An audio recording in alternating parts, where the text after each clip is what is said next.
Bonjour à toutes et à tous, à cette heure-ci du lundi au vendredi, place au journal en français facile. À Paris, il est 18h. Le journal en français facile. Adrien Delgrange. Lundi 17 juin et au sommaire de cette édition, une victoire pour la planète. Nous allons parler dans ce journal du pacte vert européen et plus précisément de la validation d'un texte qui a pour but de restaurer la nature. Explication à suivre de Stéphanie Schuller. La guerre à Gaza, le cabinet de guerre israélien va être renouvelé après l'annonce de sa dissolution. Ce drame en mer Méditerranée, 11 morts, des dizaines de disparus au large de l'Italie. Et puis enfin du football avec l'entrée en lice ce soir de l'équipe de France pour l'Euro 2024. Les hommes de Didier Deschamps affrontent l'équipe d'Autriche. Voilà pour les titres, soyez les bienvenus. C'est une journée historique pour la nature. Un jour à retenir aussi pour les efforts de lutte contre le changement climatique. Après des mois d'hésitation et d'intenses discussions, un des textes les plus importants du pacte vert européen validé. Autrement dit, la loi sur la restauration de la nature a reçu aujourd'hui l'accord de la majorité des ministres de l'environnement de l'Union européenne. Stéphanie Schuller, bonjour. Bonjour Adrien. Alors dites-nous, quelle est l'importance de cette loi ? Alors ce texte prévoit la restauration, c'est-à-dire la réparation des espaces naturels, qu'on appelle écosystèmes, dans les 27 pays de l'Union européenne. Alors pourquoi est-il nécessaire de restaurer ces espaces naturels ? Eh bien parce que nous les avons abîmés. Je vous donne quelques exemples. Nos rivières sont trop régulées. Nous les avons enfermées dans des lits en béton ou en pierre. Ce faisant, nous avons asséché les zones humides, les marais, les tourbières pour en faire des terres agricoles ou pour y construire des maisons ou des entreprises. Nous avons donc artificialisé les sols, nous les avons bétonnés, ce qui empêche l'eau de pluie de s'infiltrer dans les sols. D'autres écosystèmes sont par exemple la forêt ou encore la mer, toutes deux surexploitées.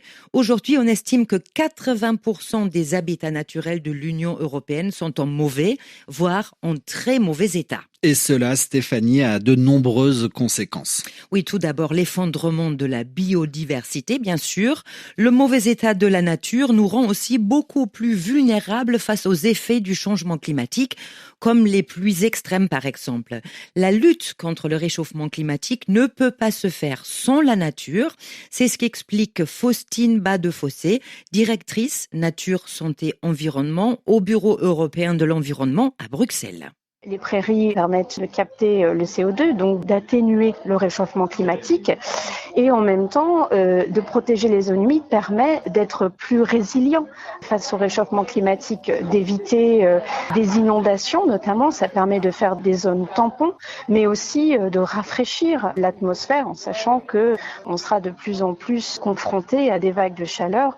Et la nature est un allié clair pour permettre de respirer, on va dire. Enfin, grâce à cette loi, Stéphanie, votée aujourd'hui sur la restauration de la nature, 30% des habitats naturels de l'Union européenne qui sont aujourd'hui en mauvais état doivent être restaurés d'ici 2030. Oui, et même 90% de ces écosystèmes d'ici 2050.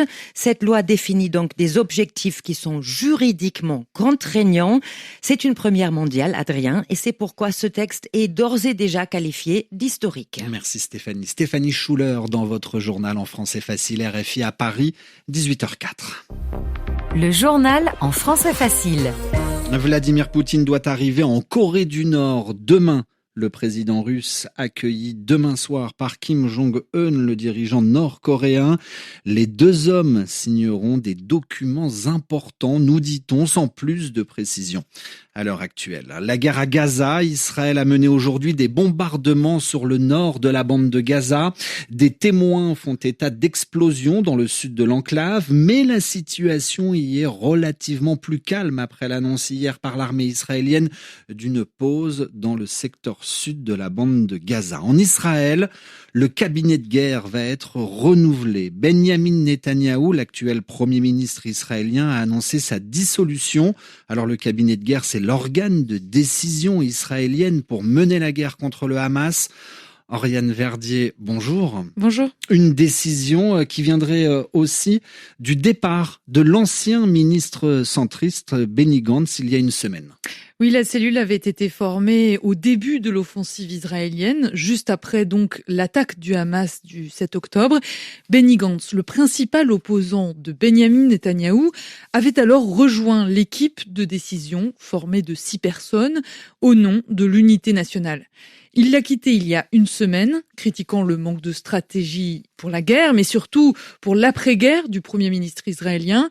Consécutivement au départ de Benny Gantz, des ministres, ceux de la sécurité nationale et des finances, qui sont tous deux nationalistes religieux, avaient demandé à intégrer ce cabinet.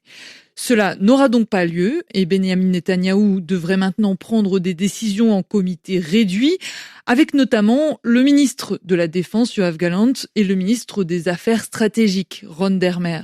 Même s'il n'a pas cédé aux demandes de l'extrême droite, donc, ces derniers restent très influents sur les prises de décision à venir. Merci beaucoup Oriane Verdier pour toutes ces précisions. Ce nouveau drame en mer Méditerranée, 11 personnes sont mortes et des dizaines d'autres sont portées disparues dans le naufrage de 2 embarcations, des bateaux qui transportaient des migrants.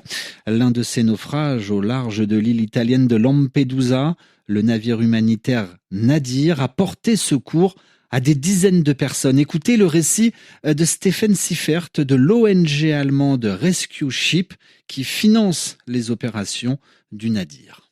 Last night, Nadir received a call from alarm phone. La nuit dernière, le Nadir a reçu un signal de détresse. Quand notre bateau est arrivé, il y avait déjà beaucoup d'eau dans l'embarcation de migrants. La première urgence était d'évacuer les personnes présentes sur le pont supérieur. 49 migrants ont pu embarquer à bord du Nadir. On a trouvé des corps à l'intérieur, mais aussi 2 personnes toujours en vie. Elles étaient inconscientes, mais encore en vie. Mais pour 10 autres personnes à bord, il était trop tard. Le Nadir n'a pas pu les aider. En ce moment, notre navire est en train de remorquer le bateau de migrants avec les 10 corps à l'intérieur. On les emmène sur l'île de Lampedusa pour les identifier et pour leur apporter un peu de dignité. Propos recueillis par Julien Chavannes. L'actualité française, Éric Ciotti dénonce une manipulation politique. Le président des Républicains a appris ce matin que la justice s'intéresse à lui. La justice a décidé d'ouvrir une enquête contre le député des Alpes-Maritimes. Il lui est reproché d'avoir détourné des cartes de parking au port de Nice pour lui et son équipe de campagne. C'était en 2022. Je ne me sens pas concerné par cette affaire, clame Éric Ciotti. En Nouvelle-Calédonie, après 5 semaines d'émeutes, un retour timide à la normale. Certains enfants ont repris aujourd'hui le chemin de l'école. Hier encore, plusieurs établissements scolaires ont été incendiés. Autre signe tout de même d'un très lent retour à la normale, l'aéroport international de Nouméa peut accueillir des avions commerciaux à nouveau. Quant au couvre-feu nocturne, l'interdiction de sortir de chez soi la nuit, eh bien, il est repoussé de 2 heures. Les Néo-Calédoniens doivent être chez eux non plus à partir de 18 heures, mais à partir de 20 heures. Un dernier mot de football. L'Euro 2024, ce championnat entre pays européens. En attendant ce soir, l'entrée en lice, l'entrée en compétition de l'équipe de France. Les hommes de Didier Deschamps affrontent l'équipe d'Autriche. C'est à partir de 19h, temps universel. Nous retrouverons Antoine Grenier à ce sujet dans nos différents journaux. Le match qui vient de débuter oppose la Belgique à la Slovaquie et un petit peu plus tôt dans la journée, la Roumanie a battu l'Ukraine 3-0. Ainsi se referme ce journal, où que vous soyez sur la planète. Merci à tous de l'avoir écouté. Et comme vous le savez sûrement, vous pouvez le réécouter et le lire quand vous voulez sur notre site internet françaisfacile.rfi.fr. Bonne soirée à l'écoute de la Radio Mondiale.